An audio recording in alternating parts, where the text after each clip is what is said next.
Vitor Roque a été la recrue la plus chère de Barcelone l'année dernière, et bien que le joueur ait été acheté en juin 2023, l'attaquant brésilien n'est officiellement arrivé pour rejoindre le club catalan qu'en janvier de la même année. Cependant, ce que personne n'imaginait, c'est que tout ce qui se passe actuellement se produirait.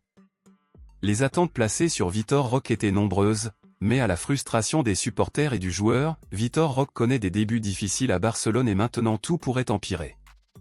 Il s'avère, mon ami Culler, que l'entraîneur Xavi donnait peu d'opportunités à Vitor Roque, et avec la nouvelle que l'entraîneur quitterait le club à la fin de la saison, bientôt, tout le monde a commencé à croire que Vitor Roque aurait plus d'opportunités avec l'arrivée d'un nouvel entraîneur. À la surprise de beaucoup, l'entraîneur Xavi a annoncé cette semaine lors d'une conférence de presse qu'il avait changé d'avis et qu'il était effectivement déterminé à continuer en tant qu'entraîneur de Barcelone pour une autre saison.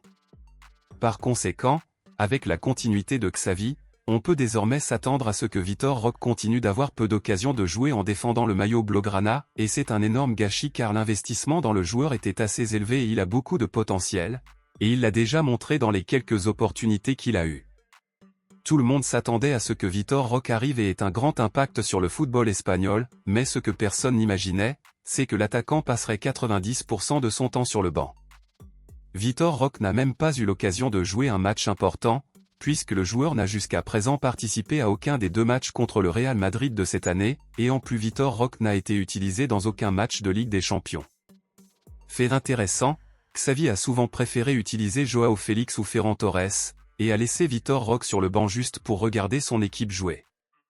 Comme Barcelone a signé un contrat à long terme avec le joueur, il est pratiquement impossible d'envisager que le club le vende. Cependant, les journaux confirment qu'un prêt ne serait pas exclu cette année ou l'année prochaine.